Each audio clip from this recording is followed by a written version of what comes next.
Pour lire Jean chapitre 10.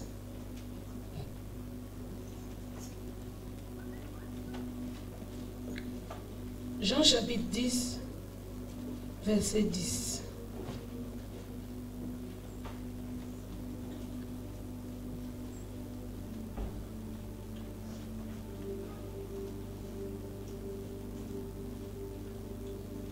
Je salue en particulier les intercesseurs. Vous êtes cachés, mais Dieu vous voit. Alors persévérez dans la prière et nous avons besoin de vous. Alléluia. Amen. Jean chapitre 10, verset 10. Le voleur ne vient que pour dérober, égorger et détruire. Moi, je suis venu afin que les brebis aient la vie et qu'elles soient dans l'abondance. Le voleur ne vient que pour dérober, égorger et détruire. Moi, je suis venu afin que les brebis aient la vie et qu'elles soient dans l'abondance. Le thème de ce matin, c'est ce que Christ nous révèle sur Dieu. Ce que Christ nous révèle sur Dieu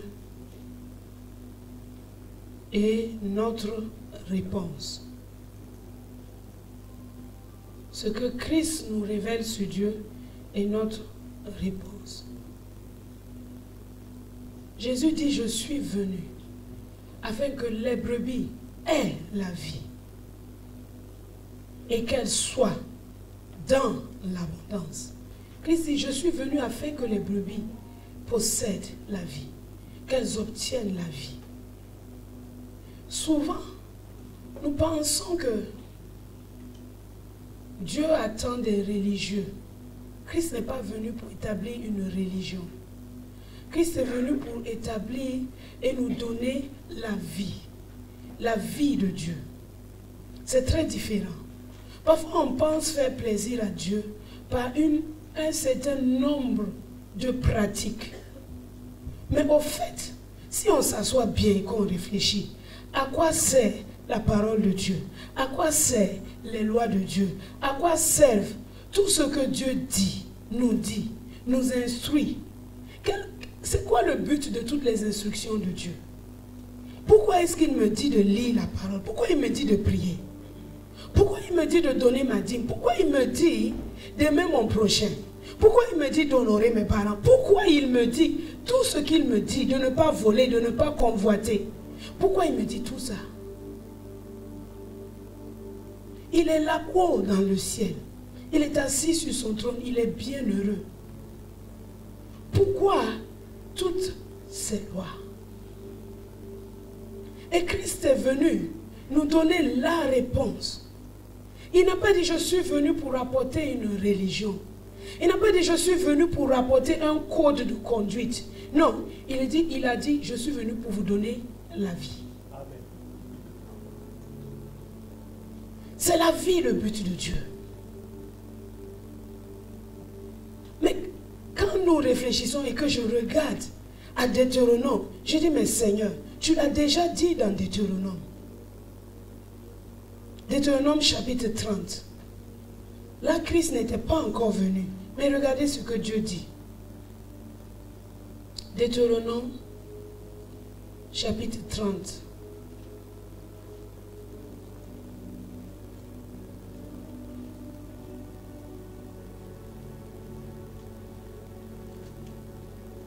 Deutéronome chapitre 30, verset 16.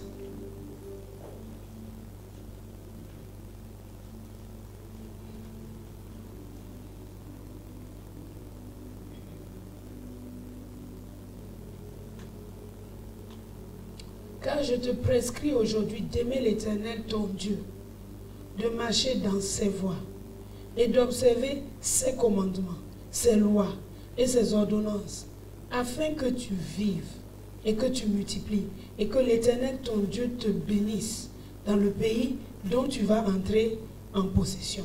Déjà, en Deutéronome, Dieu montre que le but de ces ordonnances, c'était encore la vie.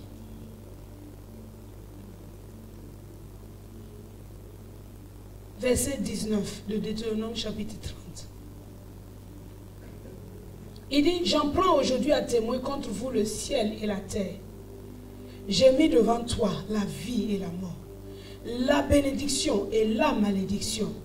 Choisis la vie, afin que tu vives, toi et ta postérité, pour aimer l'Éternel ton Dieu, pour obéir à sa voix et pour t'attacher à lui, car de là dépendent ta vie et la prolongation de tes jours. Et c'est ainsi que tu pourras demeurer dans le pays que l'Éternel a juré de donner à tes pères, Abraham, Isaac et Jacob. On nous montre encore que même dans la loi, le but de Dieu, c'était encore la vie.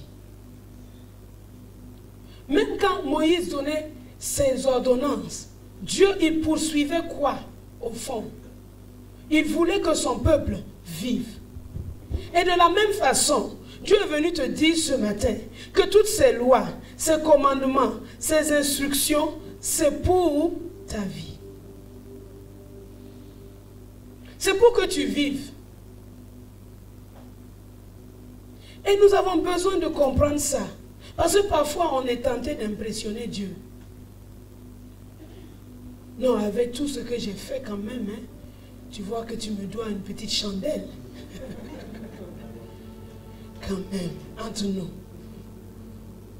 Je me lève à 4 heures du matin. Ça là, il faut que tu me donnes quelque chose. Il faut que nous quittions la religion. Et quand Jésus est venu, il nous l'a bien montré. Quand il est venu, la première de ses cibles, les personnes qui l'ont le plus combattu, ce sont les pharisiens, les religieux, ceux qui avaient des lois. Ils avaient toute la loi de Dieu. Ça n'a pas suffi. Ils ont ajouté pour eux. C'était long. Mais ils faisaient ça. Ils l'observaient. Parce que ce qui était important pour eux, c'était l'extérieur.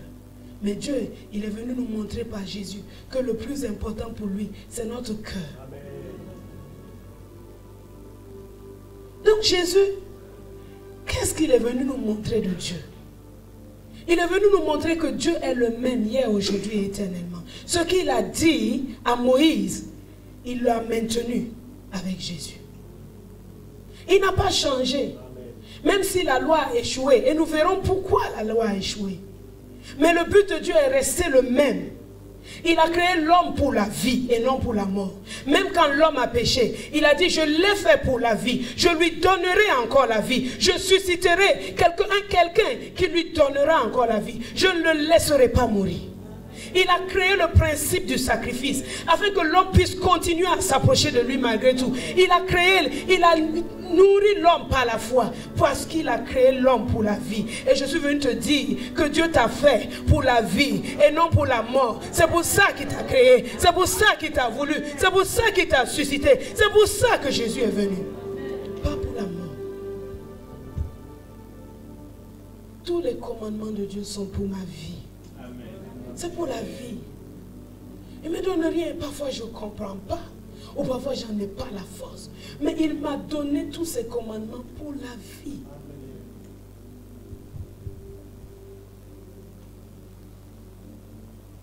On a tous été enfants. On n'a pas toujours compris pourquoi nos parents nous donnaient certaines instructions. Mais aujourd'hui, quand on regarde en arrière, on dit merci. Donc supportez aussi vos enfants quand ils ne comprennent pas. On a fait pire. Mais si nous, méchants comme nous sommes, nous instruisons pour le bien, quel est le père qui va instruire à son enfant? Tu vois le nid du serpent là, va mettre ta main dedans. Est-ce qu'il y a un père qui fait ça? Pourquoi est-ce que tu doutes de la bonté de Dieu? Pourquoi est-ce que tu doutes de sa miséricorde? Pourquoi est-ce que tu doutes de sa bonté envers toi? Pourquoi est-ce que ces commandements ont pour toi l'effet d'une punition? Pourquoi? Connais-tu son cœur? Il a toujours été pour la vie. Même s'il a donné à l'homme la liberté de choisir, son désir a toujours été choisir la vie. Il a dit à Adam, choisis la vie. Il a dit à Adam, choisis la vie. Il a dit à Adam, choisis la vie en lui disant, ne mange pas l'arbre là-bas. Connaître le cœur de Dieu est important pour nous, pour garder une certaine stabilité, une certaine paix, une certaine sérénité face aux enjeux de la vie. Parce que, comment est-ce qu'on peut comprendre que Dieu demande à une veuve de prendre le dernier repas qui lui reste pour nourrir un prophète? Comment est-ce qu'on peut comprendre ça si on n'a pas une révélation du cœur de Dieu? Ces commandements ne sont pas pour notre mort. Mon ami, Dieu t'a donné un commandement et tu le sais dans ton cœur, mais tu résistes. Pourquoi? Connais-tu le cœur de Dieu? Connais-tu son cœur? C'est toujours la vie. Mais tu es trop petit pour comprendre toutes les implications. Tout comme on ne s'assoit pas pour expliquer à un enfant toutes les implications des commandements qu'on lui donne. Mais on lui dit seulement obéis. Jésus est venu encore nous dire, Dieu n'a pas changé. Il est le même hier, aujourd'hui, éternellement. Il a voulu la vie et il veut toujours la vie pour toi et pour moi. Et ces commandements, tous ces commandements, toutes ces lois sont pour la vie. Il est venu nous dire que les lois de Dieu sont au service de l'homme et de son bonheur. C'est ce qu'il est venu nous dire. Quand les religieux ont pris le sabbat pour en faire une doctrine, pour en faire un truc inviolable, même si tu vas mourir, tu n'as qu'à mourir, eux ils ne vont rien faire pour toi. Ils n'ont pas compris le cœur de Dieu. Ils n'ont pas compris le cœur de Dieu. Dieu donne sa loi pour la vie. Et je dis, Jésus, mais c'est très bien ce que tu me dis. Mais tu es venu encore me dire qu'il faut que notre justice surpasse celle des pharisiens. Il a dit ça. N'est-ce pas? Jésus a dit que si votre justice ne surpasse celle des pharisiens, vous n'entrerez pas dans le royaume de Dieu. Waouh! Ça alors, déjà ce que les Juifs faisaient, on ne peut pas tout faire. Et lui vient encore rajouter quelque chose d'autre. Pourtant, tout ça, ça pour nous conduire simplement à la... Libère-toi de la religion, mon ami. La religion ne sert à rien. Impressionner les gens ne servent à rien. Les gens, leur récompense là, c'est juste dire, oh mais le gars là est trop bien. Il prie chaque jour. C'est tout, c'est tout ce qu'ils peuvent dire. Ils ne peuvent pas changer ta vie. Ils ne peuvent pas changer ton cœur. Ils ne peuvent pas avoir un impact. Donc si tu fais pour que les hommes t'apprécient, mon ami, tu vas avoir ta récompense. Mais ça ne va pas te donner la vie. Donc, tu dois savoir mettre le focus sur le plus important. Ton cœur. Quand tu pries, qu'est-ce que tu montres à Dieu? Arrête de prier juste parce que tu dois prier. Je dis, il faut prier. Jésus n'a pas dit quand vous voulez prier. Il a dit, il faut prier. Donc, je ne suis pas en train de te dire, ne prie plus. Non, je suis en train de te dire, change d'attitude dans la prière. Ne prie pas parce que tu veux faire un devoir religieux.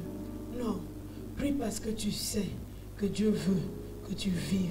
Et il est le Père de la vie. Et quand je communique avec lui et qu'il communique avec moi, alors je reçois sa vie. Ne viens pas faire le religieux devant Dieu. Connaît le fond de ta pensée. Dis-lui ce que tu penses, même quand c'est pas bien. Et dis-lui, purifie mon cœur.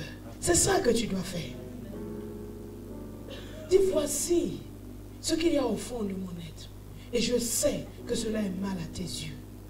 Alors purifie mon cœur. Accorde-moi d'être pur devant toi. De dominer sur cela. D'avoir là. C'est comme ça qu'il faut prier. Quand tu pries comme ça, tu sors justifié. Mais si tu pries comme les pharisiens là, tu as un autre problème. Mais nous reviendrons plus tard. Dieu veut que nous ayons quoi? La vie. Et tous ces commandements sont pour notre vie, pas pour la religion. Dieu n'est pas venu amener la religion. Si tu penses que venir à l'église, c'est faire un acte de religion, tu te trompes. Tu viens à l'église pour adorer Dieu. Et quand on chante, tu ne peux pas être silencieux. Si tu es silencieux, donc est-ce que tu sais pourquoi tu es là? On vient à l'église pour offrir à Dieu tout notre être. On ne vient pas parce que c'est juste l'habitude. Non. On vient à l'église parce qu'on sait que Dieu a une parole pour son peuple. Et je fais partie de son peuple. Alors je vais à l'église pour la recevoir. Je viens à l'église parce que mon frère fait partie de moi. Et je dois communier aussi avec lui. Ne viens pas à l'église en étant barricadé. Ça c'est pour moi tout seul. Ça dit je viens, je m'assois, je fais mon culte et je m'en vais. Les autres là, c'est pas mon problème. Tu ne sais pas ce que c'est que l'église. L'église c'est un corps. Je ne peux pas laisser ton bras à la maison et puis tu viens ici. Si tu laisses ton bras à la maison, tu as une hémorragie et tu vas être malade.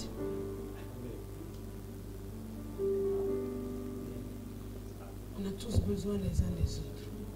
La religion ne nous sert à rien. Alors ces temps de prière ne sont pas des temps de religion. Les 40 jours qu'on va faire là, ce n'est pas pour faire la religion, pour dire que non, notre église a organisé 40 jours. Non. Si c'est ça là, ça ne sert à rien. Il y a des gens qui font... Allez en Inde les voir. Non, mais ce qu'ils font en Inde, c'est... Les gens jeûnent 100 jours, ils sont couchés sur des pointes. Ils se martyrisent, disant chercher Dieu. C'est pas ce que nous on va faire. C'est pas pour avoir une autogratification. Non, non, non. C'est pas pour dire c'est parce que nous avons fait ça. Que personne ne sorte une phrase comme ça. Bien que la prière a sa place. Mais si tu dis que c'est à cause de toi, de ton jeûne, mon ami, ta victoire qui est là, il faut considérer que Dieu va mettre une pause jusqu'à ce que tu t'humilies devant lui. Alléluia. Jésus est venu aussi nous montrer que le péché est un fléau qui est très grand devant Dieu. Ne vous amusez pas avec le péché, c'est sa deuxième chose. Il y a beaucoup de gens qui vont, oh mais Dieu pardonne, c'est pas un problème, je fais ce que je veux et de toute façon je vais lui dire. Si c'était si facile que ça, Jésus n'a pas besoin de mourir. La mort, c'est aller jusqu'à... C'est le plus grand sacrifice. Tu peux sacrifier tes biens, tu peux sacrifier ton temps, mais quand tu dois donner ton fils unique, c'est quelque chose que tu cherches et puis tu donnes ton fils. Ça à cause du péché. Donc le péché n'est pas quelque chose d'inoffensif. Non. Jésus est venu nous montrer ça. Parce que s'il n'y avait pas le problème du péché, Jésus ne serait pas descendu. Le péché est quelque chose de grave. C'est un fléau mortel. Et nous devons, en tant que chrétiens, savoir que Jésus est venu nous révéler ça. Que le péché, c'est très grave. Si ce n'était pas très grave, on n'a pas besoin de payer le prix du Fils de Dieu pour ôter le péché. Les sangs des boucs et des taureaux ne pouvaient pas ôter le péché. Mais Jésus est venu avec son sang, un sang parfait. L'agneau parfait a été immolé pour payer à notre place. Alors mon ami, ne tolère pas le péché dans ta vie. Ne le caresse pas. Ne joue pas avec. Parce que si ce n'était pas grave, Jésus ne serait pas mort. Il serait resté au ciel, puis nous envoie des bénédictions. Le péché est grave. Romains chapitre 6, verset 10.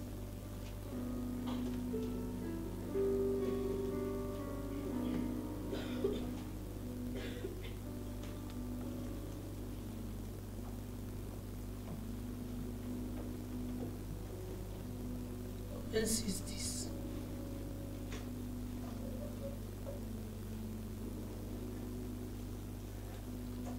Car il est mort. Et c'est pour le péché qu'il est mort, une fois pour toutes. Il est revenu à la vie, et c'est pour Dieu qu'il vit. Ça c'est Jésus. Il est mort, et c'est pour le péché qu'il est mort, une fois pour toutes. Il est revenu à la vie, et c'est pour Dieu qu'il vit. De même, nous qui sommes morts en Christ, nous sommes morts au péché une fois pour toutes. Et si nous sommes ressuscités avec lui, c'est pour Dieu que nous vivons, pas pour rien d'autre. Je suis étonné de voir les chrétiens continuer à vouloir s'accrocher à leur propre raison de vivre en dehors de Dieu. Je ne sais pas comment vous faites. Le Saint-Esprit en vous, est-ce qu'il ne vous... Il ne vous persécute pas un peu? Non? Non? Non?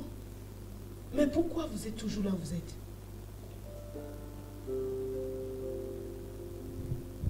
Il est revenu à la vie. Et c'est pour Dieu qu'il vit. Alors Dieu attend que nous comprenions. Nous savons ces choses, n'est-ce pas? Nous les savons. Je ne dis rien de nouveau. Nous les savons. Mais nous avons à les pratiquer. Et je vais expliquer aussi comment. Jacques chapitre 2, verset 14.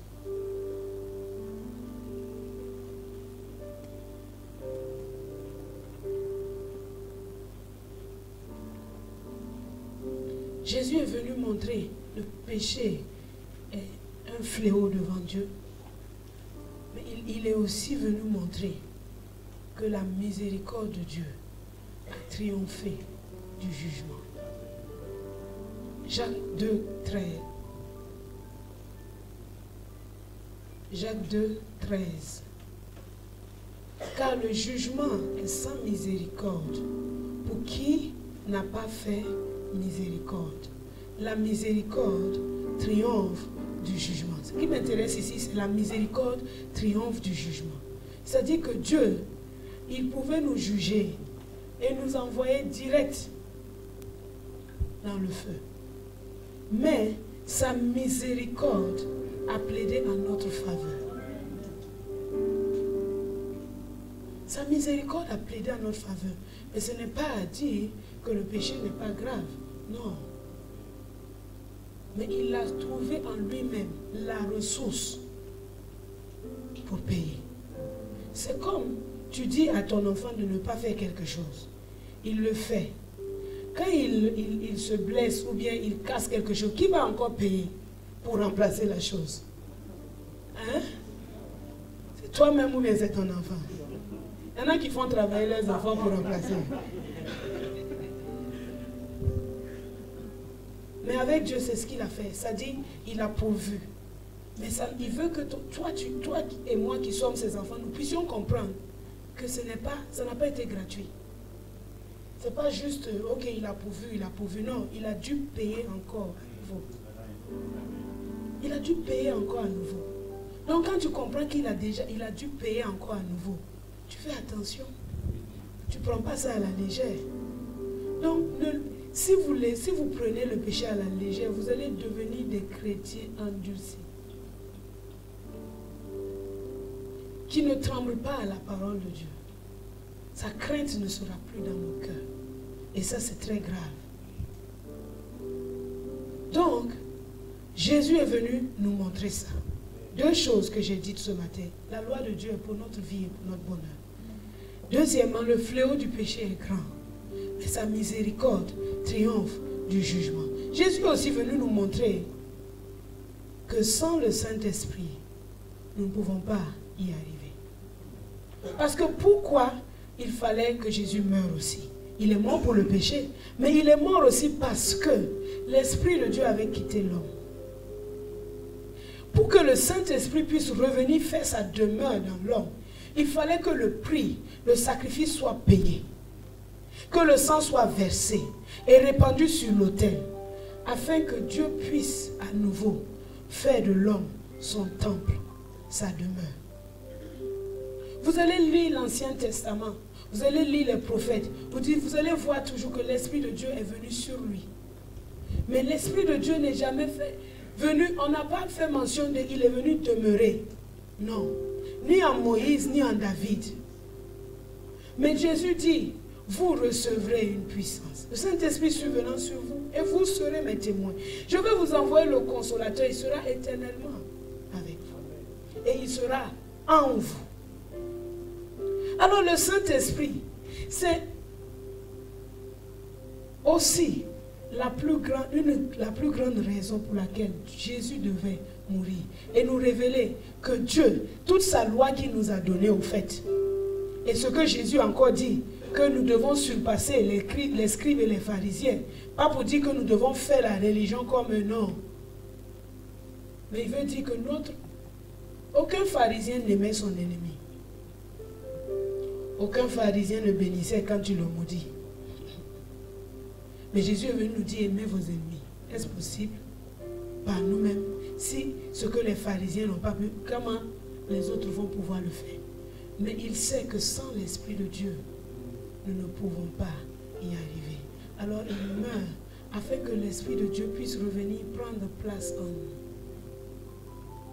Alors le Saint-Esprit est ton facteur le plus grand. Si quelqu'un ignore le Saint-Esprit dans sa vie, il ne va pas triompher du péché, il ne va pas triompher de la maladie, il ne va pas triompher du manque, il ne va pas triompher de l'insécurité, il ne sera jamais délivré. Le Saint-Esprit est notre consolateur, celui que Dieu nous a donné. Alors, Jésus est venu pour nous dire ça, que le Saint-Esprit, sans lui, vous ne pouvez rien faire. Romains chapitre 8.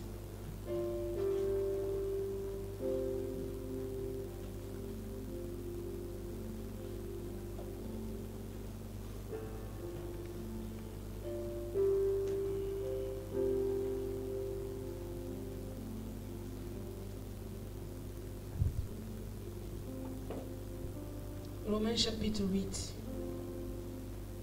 verset 2. En effet, la loi de l'esprit de vie en Jésus-Christ m'a affranchi de la loi du péché et de la mort. La loi de l'esprit de quoi? De vie. Donc, l'esprit de vie est la puissance qui nous permet d'accomplir la volonté de Dieu, de vivre la loi de Dieu et de pouvoir recevoir la vie. Alléluia. Jésus est venu pour ça. Voici ce qu'il est venu. Les trois choses, il y a plein de choses que Jésus est venu nous révéler de Dieu, mais j'en ai sélectionné seulement trois pour aujourd'hui. Nous révéler trois choses importantes. La première chose, c'est que les lois de Dieu sont pour la vie. Deuxièmement, c'est que le péché n'est pas inoffensif, mais sa miséricorde triomphe du jugement. Troisième chose, sans le Saint-Esprit, nous ne pouvons pas vivre une vie triomphante. Si tu t'arrêtes en route, si tu prends jusqu'à la croix et que tu n'arrives pas à la Pentecôte, c'est-à-dire tu ne reçois pas la puissance, tu sais des choses, tu as la bonne volonté, comme Pierre avait la bonne volonté de ne pas trahir Jésus. Mais, qu'est-ce qui est arrivé? Il n'a pas pu y arriver. Alors c'est le Saint-Esprit qui est venu faire de Pierre un homme hardi, qui a prêché l'évangile devant des foules sans peur. Mais quand nous regardons la suite de sa vie, nous voyons qu'il faut continuer à rester connecté avec le Saint-Esprit. Parce que Pierre, à un moment donné, quand les apôtres venaient, il a fait preuve d'hypocrisie. Ce que Jésus a toujours détesté, il a toujours été contre l'hypocrisie. Toujours il dit hypocrite que vous êtes. C'est ce qu'il disait aux pharisiens. Jésus n'est pas venu amener de la religion, mon ami, mais de la réalité. La réalité, c'est la vie de Dieu. Et la vie de Dieu, on en a déjà parlé. La vie que Dieu a. Comment Dieu fait pour continuer à aimer les hommes, malgré tout. Ça, c'est une vie haute, élevée. Ce n'est pas la vie de l'homme. Ce n'est pas la vie humaine. Ce n'est pas la vie charnelle. Mais c'est la vie de Dieu. Alors, à un moment donné, il faut que tu choisisses de rejeter la chair pour marcher par l'esprit. Parce que nous, la plupart ici, sinon tous, nous avons déjà reçu Jésus. Nous connaissons déjà toutes ces choses. Mais quels sont nos choix? Parce que nous avons le choix chaque jour. Dieu a dit, je t'ai donné le choix. Choisis la vie. Donc, ça fait partie des droits que Dieu nous a donnés. Le droit de choisir. Le droit de choisir fait partie de... Tu as le droit de choisir d'être malade ou d'être en bonne santé. Beaucoup ne me croient pas. Si tu as le droit de choisir, tu peux choisir entre la bonne santé ou la maladie. Souvent j'entends, oh j'ai attrapé la grippe. Si tu l'as attrapé, pourquoi tu ne le laisses pas partir? Amen. Tu as attrapé la grippe. Laisse-le.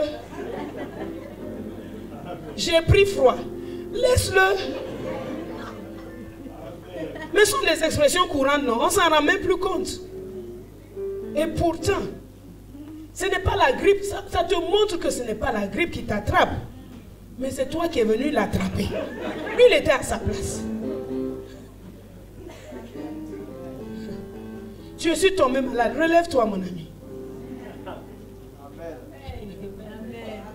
Tu as le droit de choisir.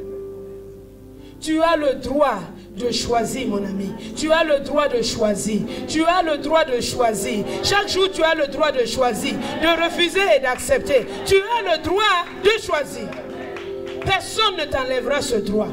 Et si tu choisis la mort, Dieu même ne peut rien faire. C'est la mort que tu vas prendre. Bien qu'il te dise, choisis la vie. Tu as le droit de choisir. Et c'est pour ça qu'il nous donne ce livre. Quand tu choisis la vie, il te dit d'accord, tu as choisi la vie. Alors écoute bien tout ce qui est écrit là-bas. Parce que ce qui est écrit là va te donner la vie. C'est pas juste choisir je choisis la vie. Et puis après, est-ce que tu sais c'est quoi la vie? C'est qui la vie? C'est qui la vie? Choisis la vie, choisis Christ, mon ami. Choisis Christ. Choisis d'être entouré et non d'être seul. Il y a beaucoup de gens, je suis seul. Et pour eux, la solution serait de se marier. Mon ami, si tu n'as pas appris à être en communion avec quelqu'un sans être marié, tu vas te marier et rester seul. Non, je vous dis la vérité. Tu vas rester seul. La solitude n'est pas quelque chose juste de physique. Il y a des solitudes mentales. Il y a des solitudes émotionnelles. Il y a des solitudes, pas juste physiques. Et souvent, Dieu veut venir briser ou ouvrir les verrous, les portes dans lesquelles tu te caches. Et tu te caches là-bas tout seul.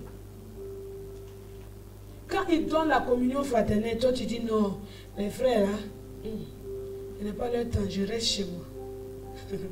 Tu restes chez toi, oui, d'accord, tu as le droit. Mais cette solitude, tu l'as alors choisie. Ne me dis pas après que tu es seul. Il dit, j'ai choisi d'être seul. Quand tu ne fais pas le bon choix, l'ennemi se charge de te donner le mauvais. Amen. Si tu ne choisis pas de réussir, lui, il choisira pour toi que tu échoueras. Si tu ne choisis pas d'être en bonne santé et de faire tout ce que tu dois faire pour demeurer en bonne santé, lui, il va choisir pour toi la maladie. Quand tu es malade, on dit l'esprit de l'homme le soutient dans la maladie. Quand tu es malade et que dans ton esprit tu refuses la maladie, elle ne peut pas dominer sur toi. Amen. Parce que ton esprit, c'est ton saint des saints. C'est le lieu où Dieu est. Il ne peut pas entrer là-bas. Et quand tu continues à rester ferme, parce que lui va exercer une pression sur ton corps, exercer une pression sur ton âme, pour que tu cèdes, pour que tu dis, je meurs seulement, c'est... Quand tu as fini de dire, je meurs seulement, c'est mieux, il dit, papa, il ne va pas dire papa, parce que Dieu n'est pas son papa. Il va dire, Dieu, il vient de le dire. Et l'esprit de mort commence maintenant à rôder autour de toi. Jusqu'à ce que tu t'en rendes compte et que tu dises non, je refuse de mourir. Parce qu'il n'est jamais trop tard tant que tu as la vie. Un chien vivant vaut mieux. Caleb. Tant qu'il y a la vie, il y a de l'espérance. Et tu peux toujours choisir aujourd'hui. Tu peux choisir la vérité de Dieu au lieu de l'impureté. Tu peux choisir la sanctification, la distinction au lieu du mensonge. Tu peux le choisir. Et personne ne le fera à ta place. Parce que quand on va donner les couronnes, est-ce qu'on va donner ma couronne à quelqu'un d'autre? Non. On ne donnera pas aussi la tienne à quelqu'un d'autre. Tu peux choisir. Tu peux choisir d'être heureux malgré tout. Tu peux choisir d'être heureux malgré tout. On a vu ici qu'il a protégé ce qui te reste. Est-ce que vous vous souvenez? Job, quand tout semblait être perdu, Dieu avait protégé sa vie. Il a dit à l'ennemi, tu ne toucheras pas là. Et Dieu sait que tant qu'il a le souffle dans son être, je pourrai toujours retourner la situation. Alors tu dois choisir. Quand on chante que Dieu est bon, toi tu regardes à tous tes moments, tu dis ça, monter là même, c'est où? C'est où? C'est là. Amen. Mais tu ne le vois peut-être pas. Et si tu ne le vois pas, ton espérance sera faible. Dieu est tellement bon. Sa miséricorde dure à tout. Il est bon. Choisis. Choisis la paix au lieu du trouble, mon ami.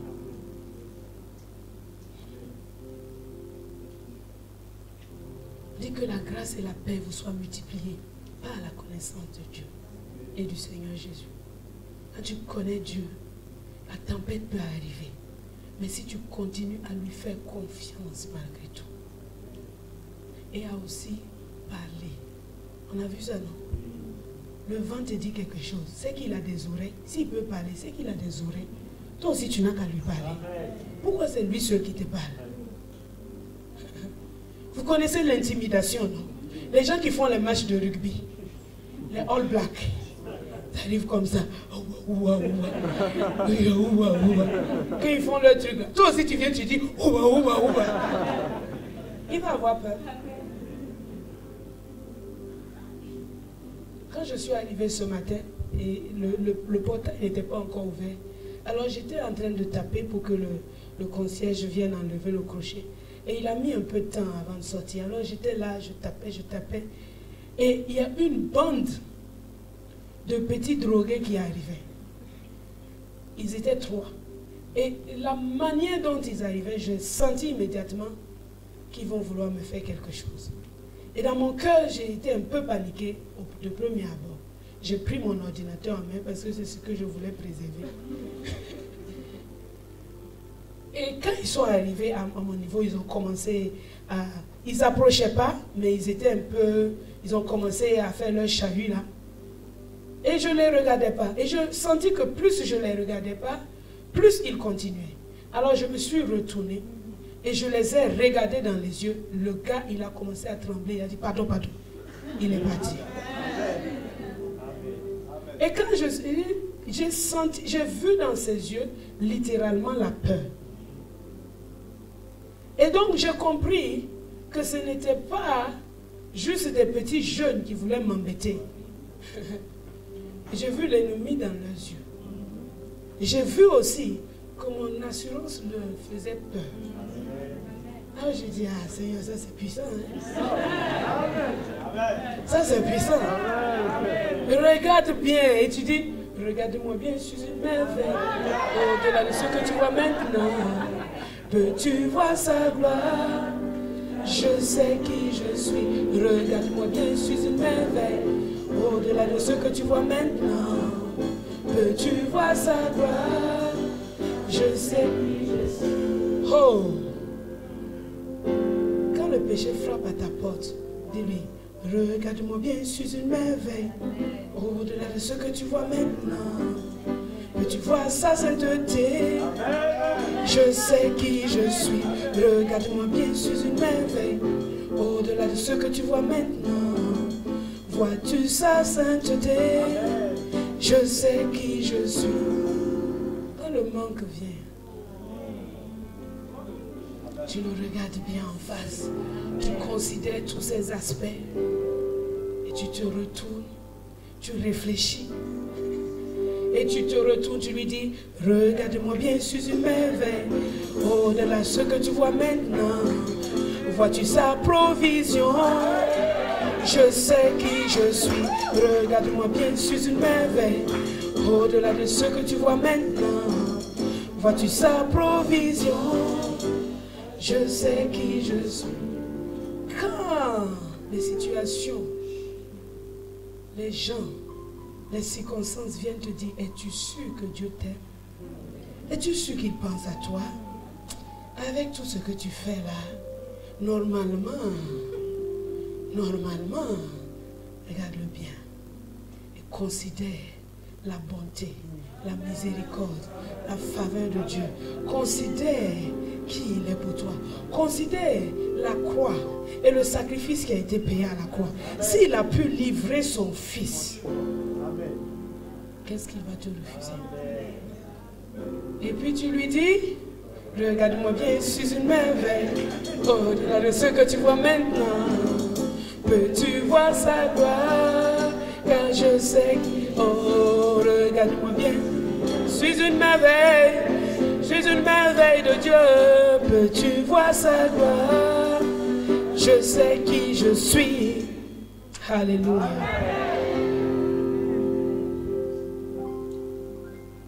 Choisis l'harmonie familiale au lieu du divorce. C'est aussi un choix. C'est aussi un choix. Il faut choisir dès le départ de ne jamais penser divorce.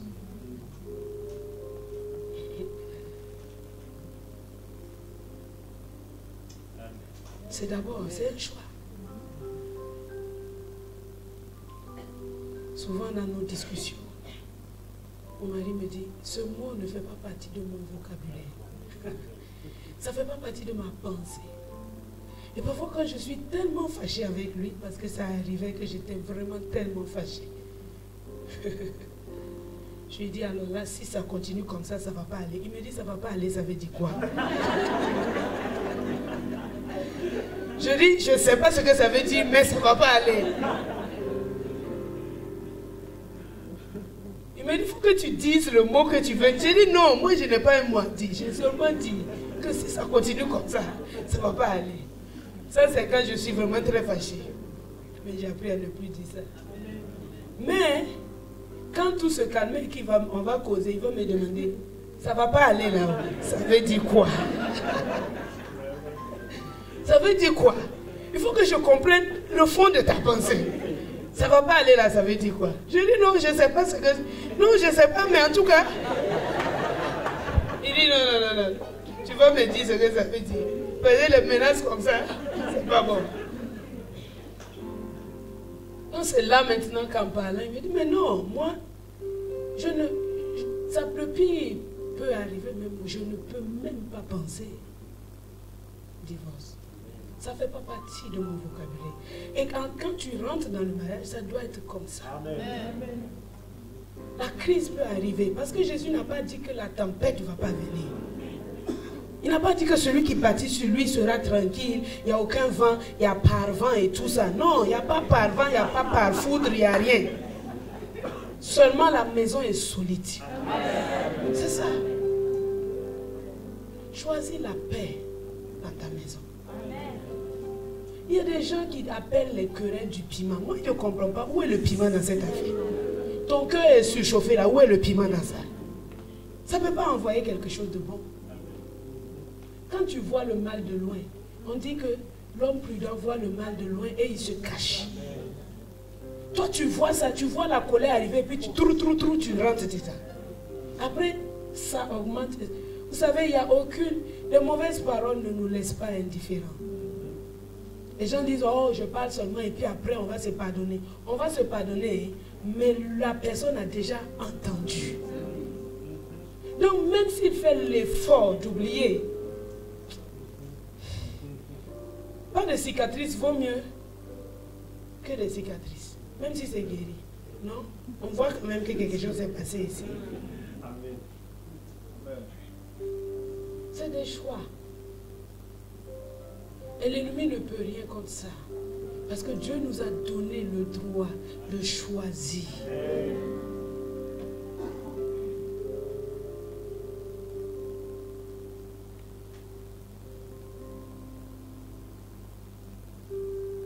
Alors face à tout ça, quelle sera notre réponse?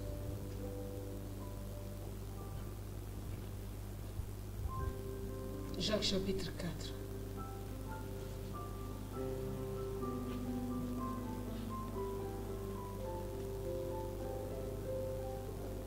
Verset 1 à 10.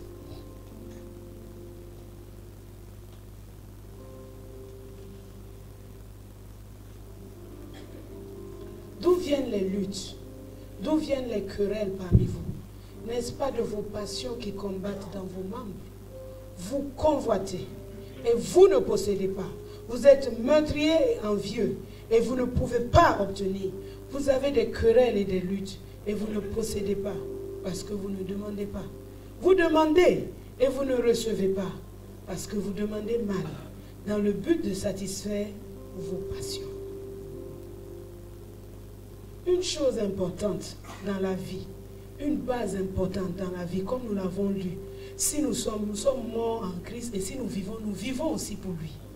Une base importante, c'est être humble devant Dieu pour abandonner à ses pieds tous nos désirs et nos passions. Vous savez, parfois Dieu veut quelque chose pour nous, mais ce qui nous motive à l'avoir est contraire à la motivation de Dieu pour nous. Est-ce que vous comprenez? Dieu veut qu'on soit tous prospères. Dieu veut qu'on soit tous en bonne santé. Dieu veut qu'on soit tous dans la plénitude. Mais, parfois dans nos cœurs, la motivation de cette prospérité serait... il faut que je montre à ma marâtre qui m'a maltraité là, qu'elle n'est rien. Alors Dieu te résiste. Je veux avoir un nom dans la société. Dieu te résiste. Tout ce qui est motivation personnelle, ambition personnelle, quelle concerne ta propre vie, ton travail ou le ministère, Dieu résiste à cela. Et tu vas voir que tu demandes, pourtant tu demandes selon sa volonté. Mais pourquoi il ne te répond pas?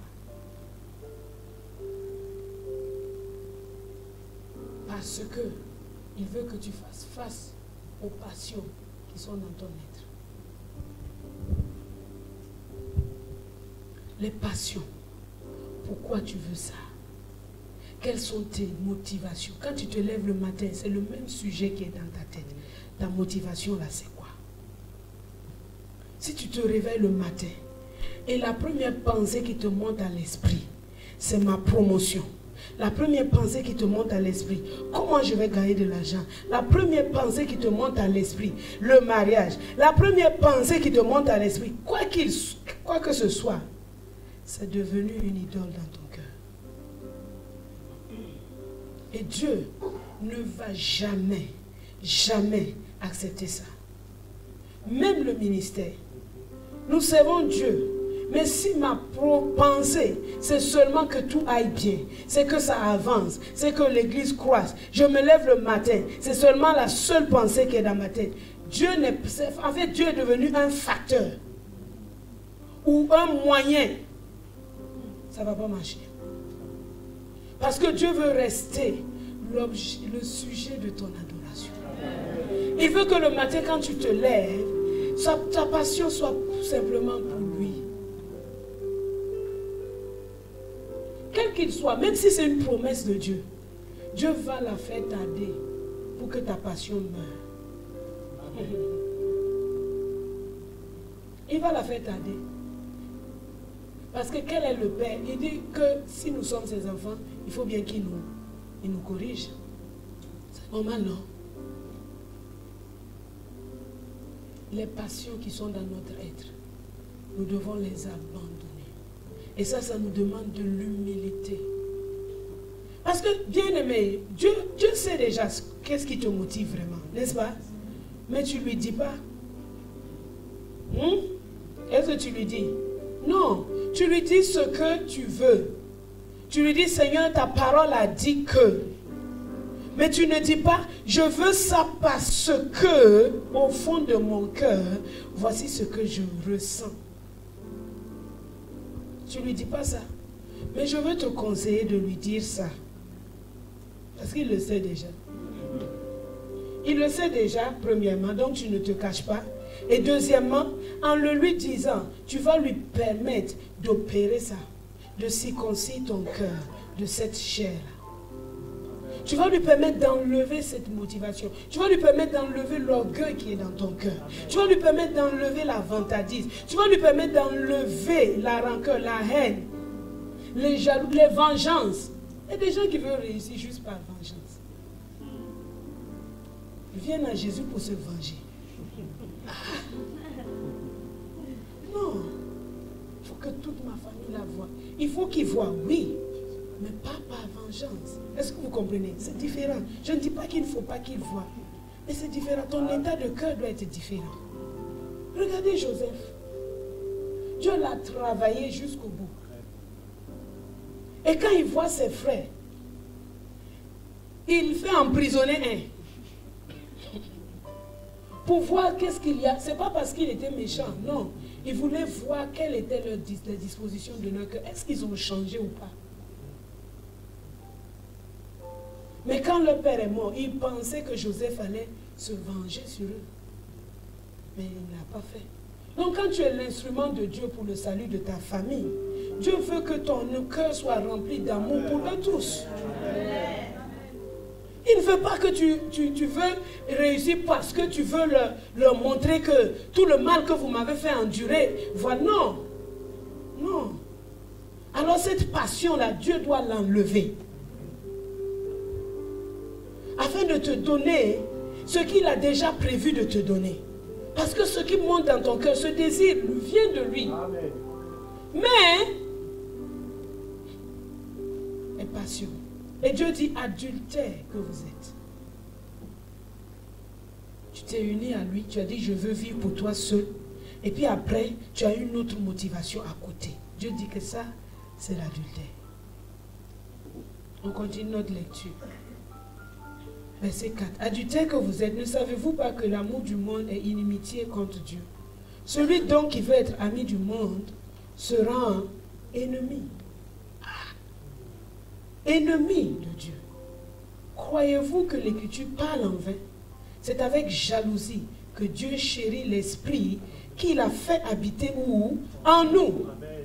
Il accorde au contraire une grâce plus excellente. C'est pourquoi l'Écriture dit, Dieu résiste aux orgueilleux, mais il fait grâce aux humbles. Soumettez-vous donc à Dieu. Résistez au diable et il fuira loin de vous.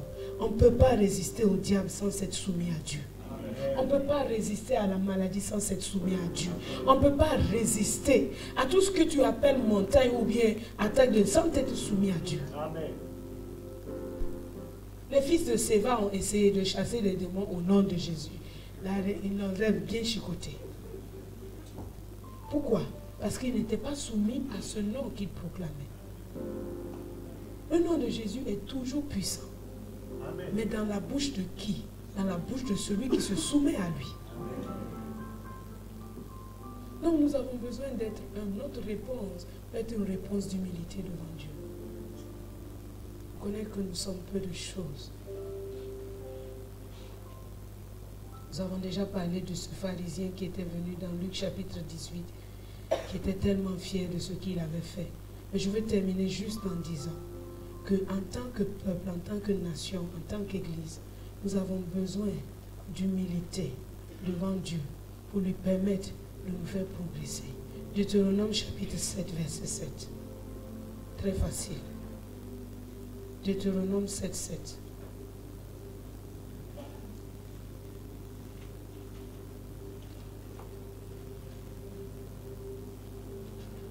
Il dit quoi?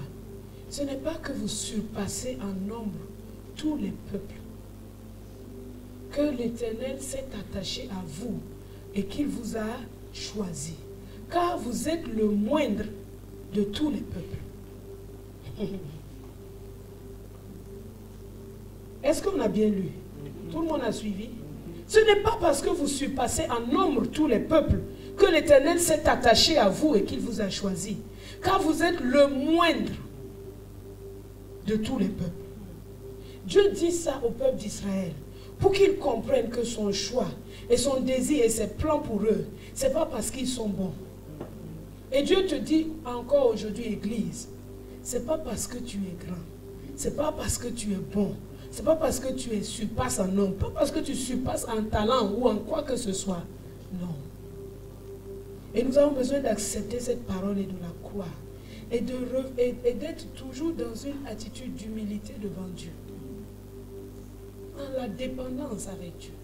Dans la soumission avec Dieu. Dans l'humilité devant Dieu. C'est ainsi que Dieu s'occupe de nous donner des grâces plus excellentes. Il dit il accorde une grâce plus excellente aux humbles. Mais il résiste aux orgueilleux.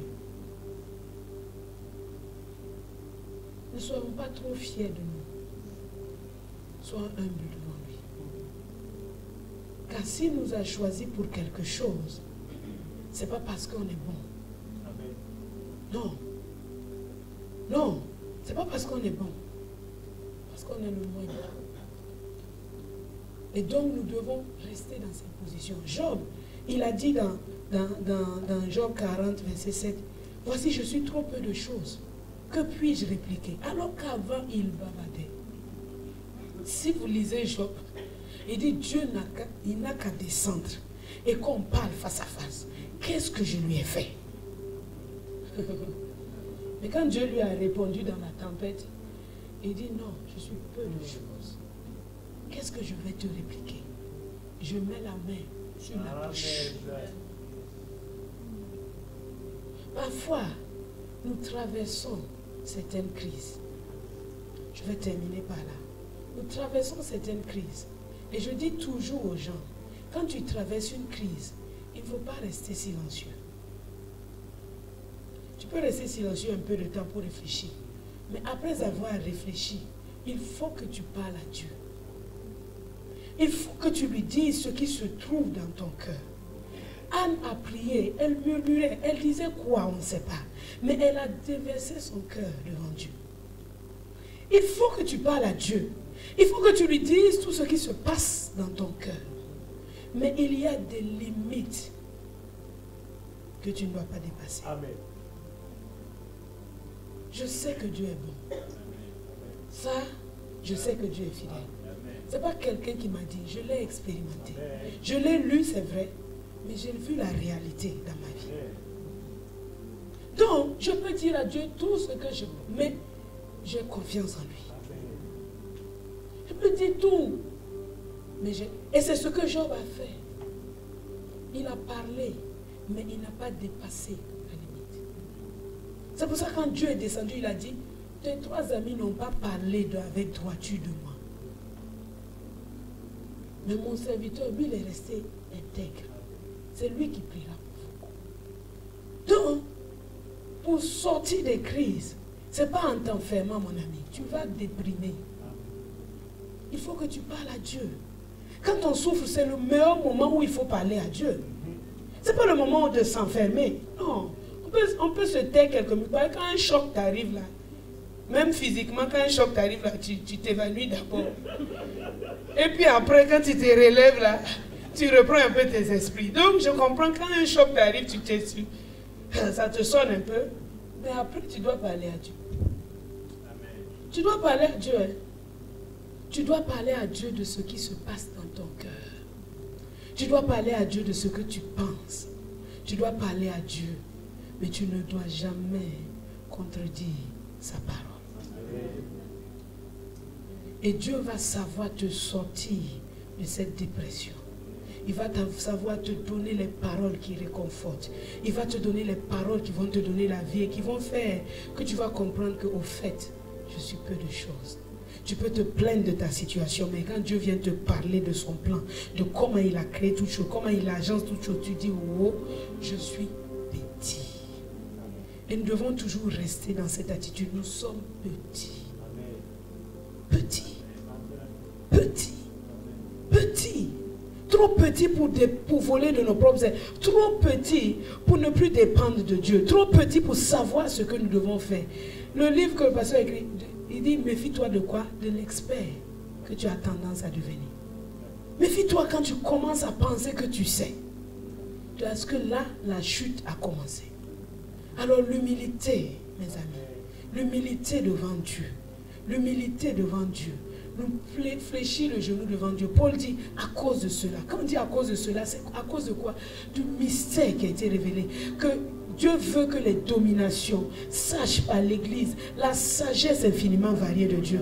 Donc Paul dit à cause de cela, je fléchis le genou. Dieu révèle son plan. Et à cause de cela, nous fléchissons le genou.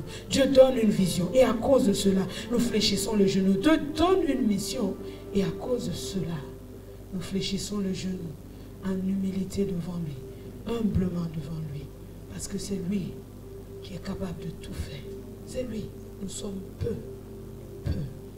de choses. Prions le Seigneur.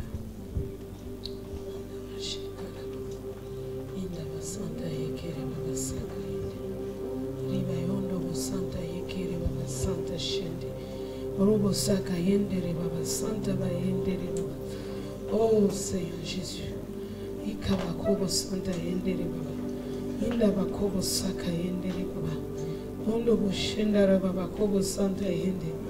Ekere Baba Kobo Santa Yekere Baba Kobo Santa. Yenda Basanta Yekere.